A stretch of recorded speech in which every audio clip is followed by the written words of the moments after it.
Alappuzha KSFE ഓഫീസിൽ യുവതിയെ വെട്ടി പരിക്കേൽപ്പിച്ചു. കളക്ഷൻ ഏജന്റ് മായാദേവിക്കാണ് പരിക്കേറ്റത്. കളർകോട് ശാഖയിൽ ഉച്ചയോടെയാണ് സംഭവം. ആക്രമണത്തിന്റെ CCTV ദൃശ്യങ്ങൾ പുറത്തു വന്നിട്ടുണ്ട്. മനീഷ് മഹിബാൽ വിവരങ്ങളുമായി ഇപ്പോൾ ആലപ്പുഴയിൽ ചേരുന്നുണ്ട്. മനീഷ്, എന്തൊക്കെയാണ് വിവരങ്ങൾ?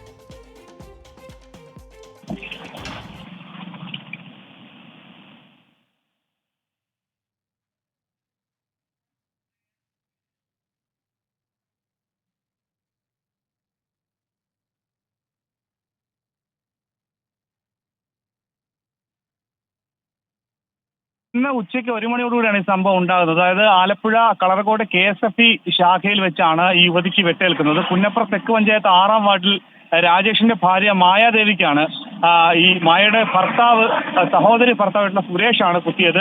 ഈ കളക്ഷൻ ഏജന്റാണ് മായ. ഈ KSFE ശാഖയിലെ കളക്ഷൻ ഏജന്റാണ്. ഉച്ചയോടുകൂടി തന്നെ കളക്ഷനൊക്കെ തന്നെ കഴിഞ്ഞ് ഉച്ചയ്ക്ക് ഈ KSFEയുടെ ശാഖയിലെത്തിയ സമയത്താണ് ആ ബാങ്കിന്റെ ഈ ശാഖയുടെ മുൻപിലായി ഇയാൾ നിൽപ്പുണ്ടായിരുന്നു. ഈ ആക്രമിച്ച സുരേഷ് അവിടെ ഉണ്ടായിരുന്നു. മറ്റു ജീവനക്കാരുമായി സംസാരിച്ച് നിൽക്കുന്നതിനിടയിലാണ് പുറകിൽ നിന്ന് വന്ന സുരേഷ് കയ്യിൽ കരുതിയിരുന്ന വടിവാൾ ഊരി മായയുടെ കഴുത്ത് ലക്ഷ്യമാക്കി വെട്ടുകയായിരുന്നു. ഈ പെട്ടെന്ന് തന്നെ മാറിയതിനാൽ തന്നെ തോളിൽ മാത്രമാണ് മുറിവേറ്റത്. സുരേഷിന്റെ ഭാര്യ നേരത്തെ സുരേഷിനെതിരെ പരാതി കൊടുത്തിരുന്നു. അതിന്റെ അടിസ്ഥാനത്തിൽ നേരത്തെ ഈ ഡിസംബർ 22 മുതൽ കഴിഞ്ഞ 3 ദിവസങ്ങൾക്ക് മുൻപ് വരെ ഇയാൾ ജയിലിലായിരുന്നു. പക്ഷേ ഇയാൾക്കെതിരെ ഈ കേസ് കൊടുക്കാൻ പ്രവർത്തിച്ചത് സുരേഷിന്റെ ഭാര്യയ്ക്ക് സഹായം നൽകിയത് സഹോദരി മായയാണ് എന്ന ഇയാൾ കരുതി.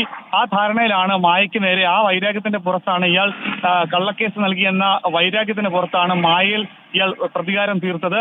ഇന്ന് ഉച്ചയ്ക്ക് മുൻപ്, ഇവിടെ എത്തുന്നതിന് മുൻപ് മകളെ കാണാൻ കൂടി സുരേഷ് സ്കൂളിലെത്തിയിരുന്നു.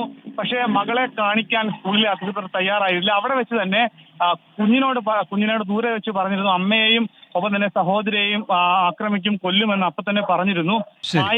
ഇയാൾ വെട്ടുന്നത് കണ്ട് ഓടി അടുത്തെത്തിയത് ഈ ശാഖയിലെ തന്നെ സ്പെഷ്യൽ ഗ്രേഡ് അസിസ്റ്റന്റ് മാനേജറായിട്ടുള്ള ചന്ദ്രബാബു ആണ്. ചന്ദ്രബാബുവിന്റെ സമയോചിതമായ ഇടപെടൽ നമുക്ക് ദൃശ്യങ്ങളിൽ കാണാം. ഓടി അടുത്തെത്തിയ അയാളാണ്. ശരി മനീഷ്, ഏതായാലും ഇപ്പോൾ പോലീസിന്റെ നടപടി ഉണ്ടായിരിക്കുന്നു. ആൾ അറസ്റ്റിലാവുകയും ചെയ്തിട്ടുണ്ട്. മനീഷ് മഹിബാലാണ് വിവരങ്ങൾ നൽകിയത്.